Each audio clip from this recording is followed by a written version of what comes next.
हंस जैन जी बठिंडा से। राधे राधे जी। महाराज जी राधे राधे। महाराज जी, क्या कोई हमारे ऊपर जादू टोना कर सकता है? क्या भजन के प्रभाव से उसको खत्म किया जा देखो, सकता हमारी जो मान्यता है बच्चा, कि जब हमारे कर्म बिगड़ते हैं तो कोई जादू टोना करे या ना करे, हम वैसे परेशान रहते हैं। बुरी दशा आने के पहले बुद्धि बदली जाती है। वो किसी न किसी तरह से जाको विधना दारुण दुख दीन, ताकि मत पहले हरिलीन। समझ रहे हो ना बच्चा? हमें जब दुख भोगना होता है तो हमारी बुद्धि ही हमें धोखा दे देती है। हमें लगता है कि किसी ने हमें कुछ कर दिया है, और कहीं इसका सपोर्ट देने वाला कोई मिल जाए कि अरे उसने तुम्हारे ऊपर कुछ कर दिया, जादू टोना कर दिया, बस जान लो फिर परेशान हो, फिर परेशानी हो जाएगी। हम तुम्हें शास्त्र की बात बता रहे हैं, को ना काहू के सुख दुख कर दाता, निज कृत कर्म भोग सुन भ्राता। अब जैसे हमारे पाप कर्म हैं, अब कोई जीवात्मा हमको दंड देना चाहता है, अब वो भूत योनि का हो गया है, अब संयोग बनेगा और वो हमको दंड देगा, क्योंकि हमारे कर्म, और बिना झाड़ फूंक के अगर हमारा कर्म हट गया भोग का, वो अपने आप हट जाएगा, खत्म हो जाएगा। ऐसे ही रोग आ जाते हैं, ऐसे व्यक्ति से घटना हो जाती है, हम जा रहे हैं, हमारा कोई दुश्मनी का मतलब नहीं है, और जरा सा ऐसी घटना घटी, वो मार पिटाई, दुश्मनी, और भारी दुश्मनी बन गई। कर्म, भूत का ऊपर आवेश आ जाना, या शरीर में रोग आ जाना, या कोई एक्सीडेंट घटना होकर शरीर का अंग भंग हो जाना, या किसी व्यक्ति से अचानक द्वेष हो जाना, ये और कोई नहीं है, ये हमारा कर्म है। अगर हम कर्म संभाल लें तो सब ठीक हो जाए। तुम तो बच्चा घर में रहते होगे, हम इस स्मशान में रहे गंगा किनारे, और जवान बचपन से 13 वर्ष से घूमते, हमको कभी हमारे दिमाग में ना भूत चढ़ा और ना कभी कोई तंत्र मंत्र चढ़ा। खूब इस स्मशान में ऐसे कुत्ते लाश नोच का गाँव में संस्कार कम करते, गंगा में प्रवाहित कर देते थे। अब तो नियम भी लग गए हैं कि आप ऐसे नहीं प्रवाहित कर सकते। पहले ऐसा कोई नियम नहीं था, 40-45 वर्ष पहले ऐसे फेंक दिए जाते थे, तो कुत्ते घसीट लाते थे, नोच रहे तो गंगा किनारे ही रहते थे हम। वो सब दृश्य कहीं कुछ नहीं बच्चा। अपना कर्म खराब है तो हर जगह कदम कदम पे परेशानी, और अपना कर्म अच्छा है तो इस स्मशान में भी कहीं कोई भूत नहीं मिला। समझो, इस स्मशान में भी गंगा किनारे रहने पर कोई भूत नहीं रहा। इसलिए हमें लगता है नाम जप करो और भगवान का स्मरण करने से सब ठीक हो जाता है। और वैसे भी हनुमान चालीसा में लिखा है ना, भूत पिशाच निकट नहीं आवे, महावीर जब नाम सुनाए है। हाँ, जिस समय भगवान के महाभागवत से हनुमान जी का स्मरण कर, भूत पिशाच निकट नहीं आए।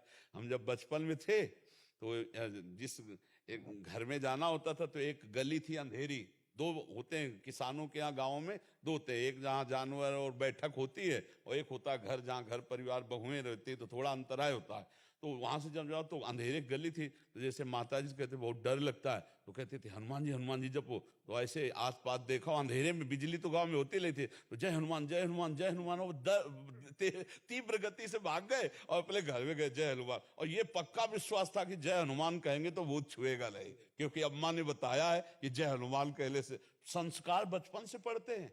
माँ ने भक्ति के संस्कार, भगवान के संस्कार डाल दिए। तो बच्चा निर्भय रहो, नाम जप करो, और जो कोई मानसिक या शारीरिक भूतावेश या किसी भी तरह का कोई भी दुख है, वो हमारा कर्म है।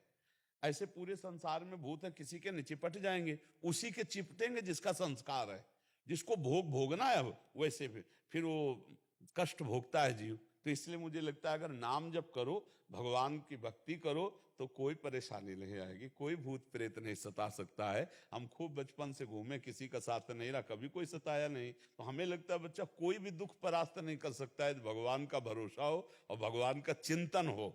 चिंतन भगवान का हो तो कोई दुख परास्त नहीं कर सकता। और भगवान का चिंतन न हो, शरीर स्वस्थ है, सब व्यवस्था है, फिर भी जलोगे, कामनाएं जलाएंगी, आपका गलत चिंतन आपको जलाएगा, पड़ोसी जला देगा, कोई द्वेष वो आपके चिंतन में आके आपको क्लेश देता रहे, और भारी कष्ट है। और भगवान आनंद सिंधु का चिंतन है, तो देखो आप लोग भी सुनने आते हो, क्या आनंद की बात सुनने आते हो, आनंद का क्या महिमा ये देखने आते हो। साधु महात्माओं को क्यों देखते हैं? ये भगवान के भक्त है, आनंद सिंधु के भक्त है, देखते हैं भक्ति का क्या स्वरूप है। एक अलौकिक शांति मिलती है। देखो आप लोग यहाँ बैठे हो, एक अजीब शांति, एक अलौकिक शांति। जो किसी भी तरह से अन्य उपायों से नहीं हो सकती, वो यहाँ बैठने मात्र से आपको मिलेगी, क्योंकि भगवान का धाम है, भगवान की भक्त जैसे भी हैं भगवान के ही है ना, तो उसका प्रभाव होता है। जो परिवर्तन होता है ना लोगों के दिमाग का, तात स्वर्ग अपवर्ग सुख धरी तुलाए कंग, तूलन ताय सकल मिल जो सुख लव सत्संग, तो ये भगवान के प्रभाव से होता है, क्योंकि हर समय भगवान के जैसे चिंतन हो रहा है, अब जो बोल रहे हैं तो भगवान की बातें बोल रहे हैं, तो आपके दिमाग में वो जाकर अपना प्रभाव डालती है। और अगर हम भगवान के भजन में न हो तो चाहे जितनी बातें बोले आपके ऊपर प्रभाव नहीं पड़ेगा।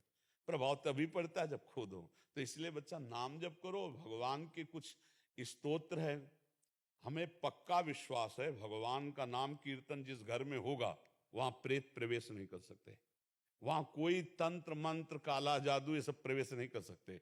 क्या जाता है 20 मिनट उठाओ मंजीरा और जोर जोर से भगवान के नाम का कीर्तन, जो नाम प्रिय लगे, राधा राधा राधा राधा, विशेष विशेष ध्वनियों में संत जन गाते कि संसारी पुरुषों को दुनिया पसंद है तो उसी ध्वनि में गाओ राधा राधा राधा, गाड़ी में लगा लिया और राधा राधा, संगीत और ध्वनि से ज्यादा मन आकर्षित होता है, तो उसको सुनते हैं हम जब राधा नाम कीर्तन करते हैं तो परम मंगल हो जाता है। ये विश्वास मान लीजिए बच्चा, जिस घर में नाम जप होता है, ठाकुर जी का चरणामृत उतरता है, उनको स्नान होता है, भोग, वहाँ ये सब जो विघ्न डालने वाले विनायक हैं ये प्रवेश नहीं दे पा सकते। दैवी शक्तियां वहां रक्षा करती है। कभी आप अपने घर में नाम कीर्तन कीजिए, कभी किसी संत का चरणामृत मिल जाए तो अपने घर में छिड़क दीजिए, देखो उसका प्रभाव क्या होता है। भूत प्रेतों के ऊपर चढ़ते हैं नहीं, जो भूत प्रेत स्वभाव वाले होते ना वो अपने साथी के ऊपर चढ़ते, वो मरा हुआ भूत वाला है और ये जिंदा भूत है। अब मांस खा रहे हैं, शराब पी रहे हैं, बेविचार भूत नहीं और क्या है, अब मरेंगे तो भूत बनेंगे, तो जिंदा भूत है। अब उन्हीं के ऊपर चढ़ते हैं आकर के, कर्म बिगड़ जाता है तो वो चढ़ नहीं। हमें कोई बताओ किसी संत के ऊपर भूत चढ़े हो, किसी भक्त के ऊपर कभी भूत चढ़े हो, हमें कोई उदाहरण दो कि उन भक्त के ऊपर भूत चढ़ गए। हाँ अगर मिलेंगे भी तो मंगल करेंगे। जैसे गोस्वामी तुलसीदास जी काशी के पार जाते थे गंगा के शौच, तो जो शौच का पानी बचता तो ऐसे सहज एक पेड़ था उसमें डाल देते, उसमें रहता था भूत। अब वो अपवित्र पानी पीता है तो शौच का अपवित्र पानी पीता। ये कई दिन घटना हुई तो वो प्रेत खड़ा हो गया हाथ जोड़ के और कहा आप जो मांगेंगे वो मैं दूंगा आपको। बोले हमने तो आपको पुकारा नहीं, कोई सेवा नहीं की। बोले बहुत बड़ी सेवा बन गई, जो आपके कमंडल में पानी बचता था ना फेंक देते थे ना, वही हम पी लेते थे, अब हमको देना चाहते थे। बोले क्या दे सकते हो, हमें तो सिया राम जी के दर्शन चाहिए। बोले इतनी सामर्थ्य हमें नहीं, उपाय बता देंगे, हो जाएंगे पक्का दर्शन। बोले क्या?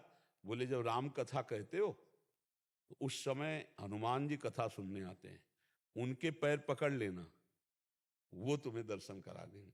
बोले हम पहचान कैसे पाएंगे कि हनुमान जी आते? तो बोले सबसे पहले कथा में आके बैठ जाते हैं और मलिन भेष है और बूढ़े स्वरूप में आते हैं और सबसे पीछे कथा में प्रणाम करके जाते हैं। जो ऐसा करे वो हनुमान जी होंगे। अब तुलसीदास जी जब भगवान की चर्चा शुरू देखा कि शुरू होने के पहले एक वयोवृद्ध विशाल काय आकर चुपचाप बैठ गए से, यत्र यत्र रघुनाथ कीर्तनम तत्र तत्र कृतमस्त कांजलम वाष्पवारि परिपूर्ण लोचनम मारुति नमत राक्षसांतकम। अशुभ प्रवाह करते हुए भगवान की चर्चा सुनते। और जब कथा संपन्न हुई सब चले गए तब वहां के ऐसे रज लेके ऐसे लगाया कि भक्त चरण रज है, सोई गोस्वामी जी दौड़ पड़े, सोई भागे हनुमान जी। तो तुलसी घाट से काफी दूर है संकट मोचन हनुमान जी, वही संकट मोचन हनुमान जी। तो काफी दूर में जाके चरणों को, तो हनुमान जी रुक गए। बोले क्या चाहते हो? तो कहा सिया राम जी के दर्शन। तो कहा यहां नहीं, चित्रकूट चलो। तब चित्रकूट हनुमान जी लिवा गए। फिर राजकुमार के रूप में जब राम लक्ष्मण जी के दर्शन हुए, चंदन, तो वो लीला।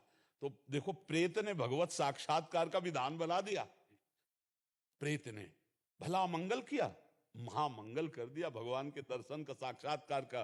तो हमें नामदेव जी को एक बार प्रेत में भगवान विट्ठल के दर्शन हुए महाराष्ट्र में। तो जो भगवान का नाम जप करते हैं, भगवान का कीर्तन करते हैं, भगवान की भक्त, उनको कभी कोई अमंगल नहीं कर सकता। जिते विनायक शुभ अशुभ विघ्न करे नहीं कोई, और विघ्न करे नहीं कोई, डरे कलिकाल कष्ट भय, हरे सकल संताप हरस हरिनाम जपत जय। कलयुग डरता है नाम जपक से। ये जितने राक्षसी स्वभाव के हैं, जितने आसुरी शक्तियां, ये सब डरती हैं भगवान के भजन करने वाले से। इसलिए खूब नाम जप करो। और ये जादू टोना, कोई काला जादू, ये दुनिया के जो है ना, ये कुछ असर नहीं करेगा। भगवान का भजन करो। अब भगवान का भजन नहीं करोगे तो कोई जादू टोना करे चाहे न करे, वैसे दिमाग खराब है। जहां डिप्रेशन की दवा होती, उनमें बैठो जाकर डॉक्टरों के पास, तो 50 लोग आते हैं। अब उनका दिमाग ही उनको परेशान किए, उनके कौन भूत चढ़ा हुआ है। अब निगेटिव सोच, नकारात्मक सोच कर करके उनको परेशानी हो रही। हमें लगता है हम व्यर्थ का चिंतन न करके राम कृष्ण हरि जपे, राधा राधा जपे, तो सर्व मंगल हो जाए। कोई ऐसा नहीं तंत्र मंत्र जादू टोना कि हमें कोई परेशान किए, कोई नहीं। हमारा कर्म ही हमको परेशान किए, और दूसरा कोई। अगर ऐसा होता तो जितने तंत्र मंत्र वाले हैं सबको मार डाले, स्वयं राजा बन जाए, स्वयं सब विधान बन जाए। पर कर सकते हैं क्या? नहीं कर सकते। हाँ, उतना ही कर सकते जिसका भोग आया है। और फिर मुठभेड़ हो गई तो फिर हो जाएगा, क्योंकि तुम्हें वो भोगना है, दुख भोगना है, अन्यथा नहीं।